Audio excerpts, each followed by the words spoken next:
So polynomial function is, let's see, it's a function that can be written in that, see that definition of it in the book, that big long format, right? So basically your exponent has to be a whole number for it to be a polynomial function, right? And it has to be a positive whole number, okay? So like, for example, this would be a polynomial function.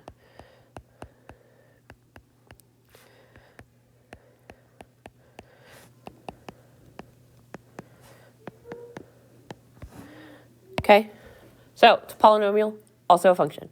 Okay, a lot of times with polynomial functions, we talk about the degree of it, right? So the degree would be your highest exponent. So what's the largest exponent we have? No, 3, right? Okay, and then we also talk about what is called the leading coefficient. So it's the coefficient of whatever term has the highest exponent, right? So what does coefficient mean? It's the number with the x. Right, so the number that goes with the x cubed is 2. Okay, so it has a leading coefficient of 2, and it's a degree of 3. Okay?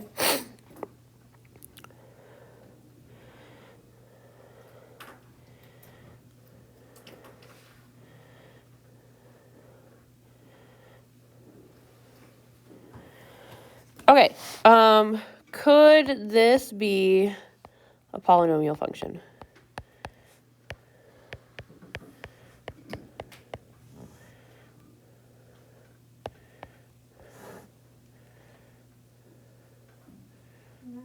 No, why?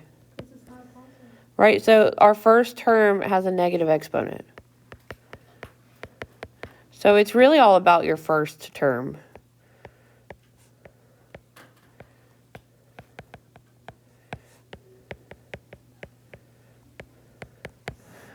Right, so that one is not.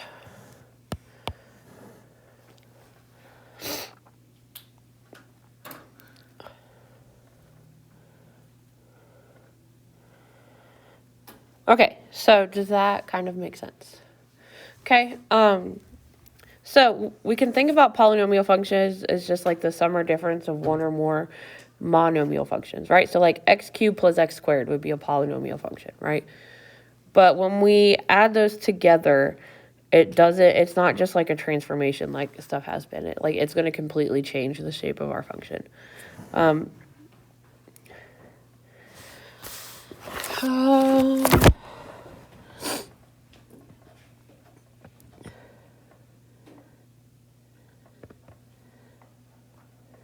So I'm not super worried about predicting the end behavior. So end behavior, if you look on the next page, it's basically like what the arrows are going to. Okay. But one thing, if your degree or your the exponent of your leading term is odd,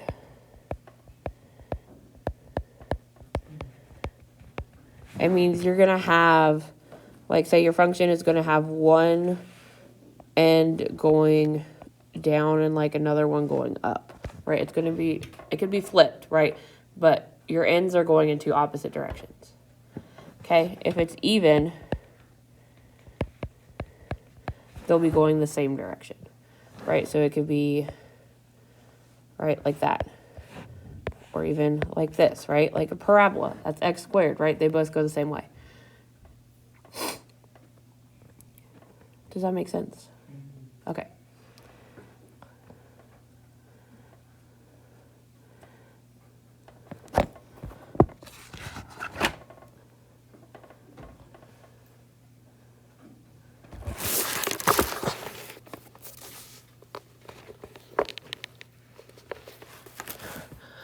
All right, we go with that part? Can I go on the next slide, or are you guys still writing? Okay. All right, so then the next thing we're going to talk about is finding zeros, right? So we can solve these functions. So zeros are going to be where they cross which axis, x or y? X. X, right? So you can very easily tell just by looking at the function how many zeros it's going to have, right? So zeros are your solutions also, right? So x squared quadratic equations have how many? 2, right? So your degree is what for a quadratic equation? 2, right? So if it's cubed, x cubed, you can have 3, x to the 4th, 4, and so on, right? So the degree is going to tell you how many zeros you could have. It's going to tell you how many times that function can cross the x-axis, okay? As long as they're all real solutions, that is, okay? So, like, for example, let's say we have negative 2x cubed plus 4x squared. So how many zeros can we have? Okay? So that would be like the maximum number of zeros. Okay? So then if we want to figure out what these are, right, we can factor it, right? We can factor it and set it, so we set it equal to 0 and factor. So for something like this, I would look for a greatest common factor, which would be what?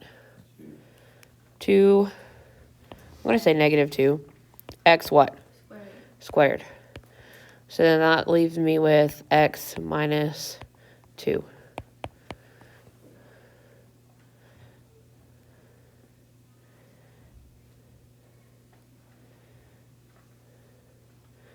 Okay, so then you set each of those equal to 0.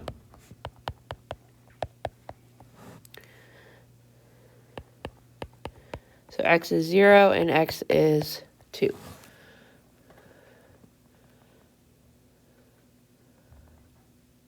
Everybody with me?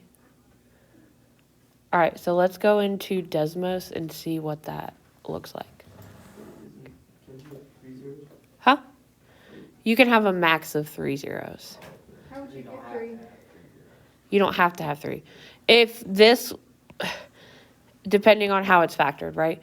So, like, you could sometimes, like, break this down further.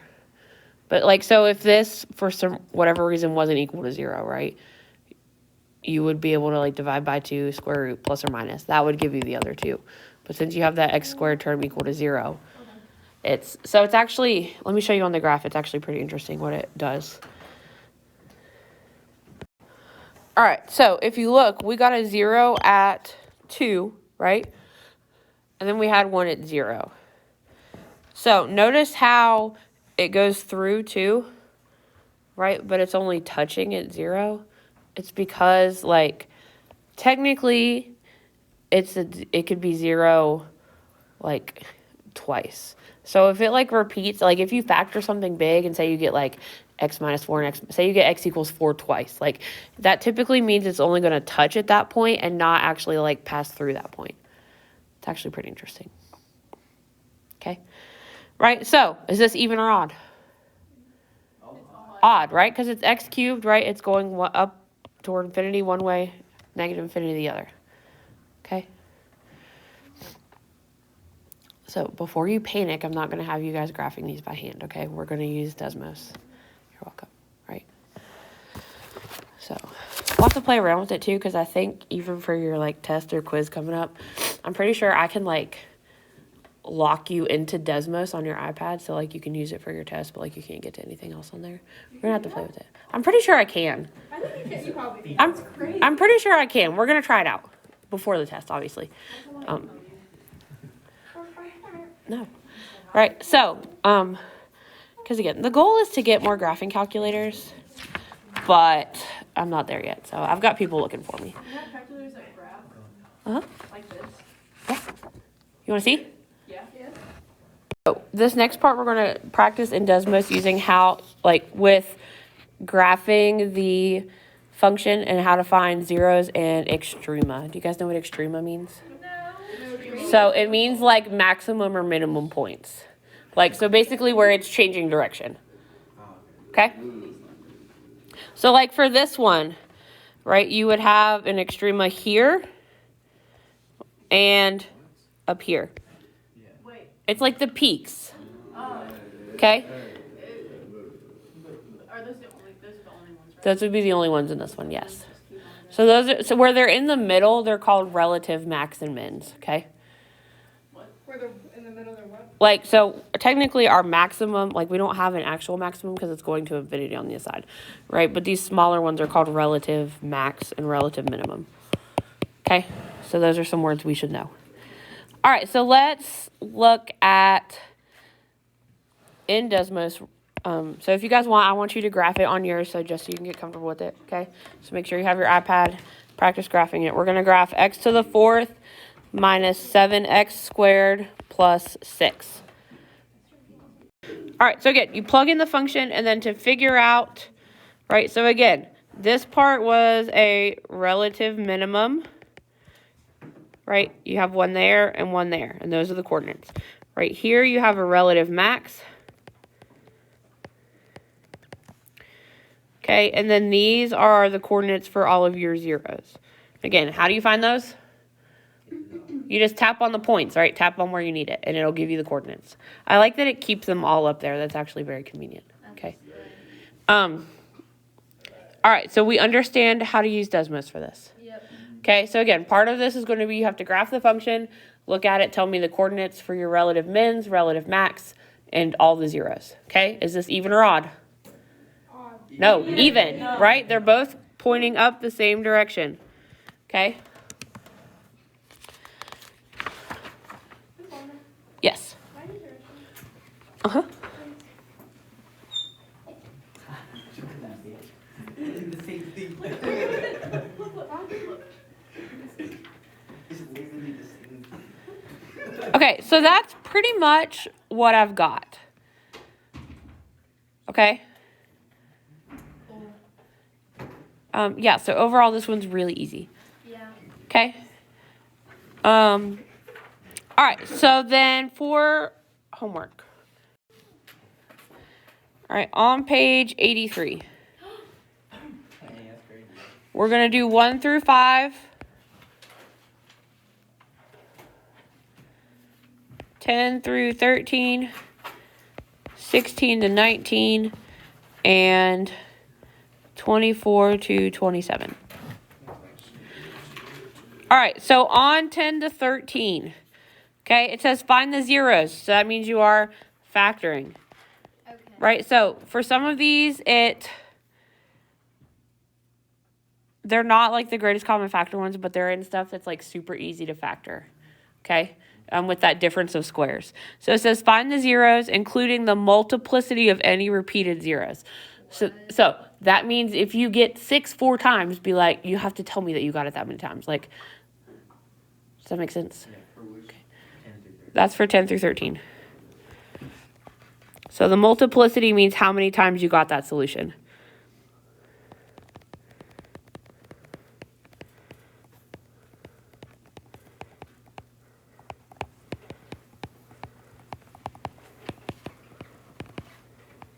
Okay. Yeah, so that's for this part.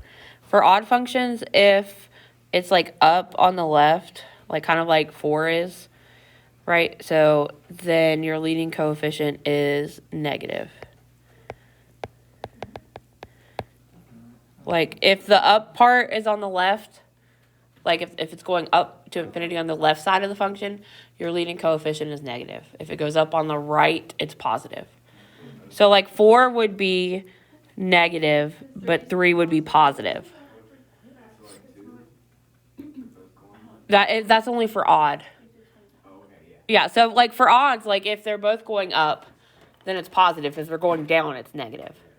Right, just like the negative flips it, okay?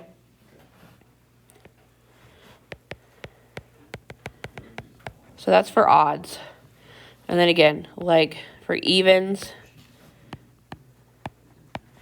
this would be negative, and that would be positive.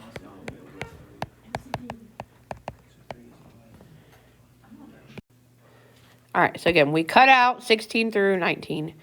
I also want you to try 35. A and B. Don't worry about C. Okay? Try your best. I think you guys can do it.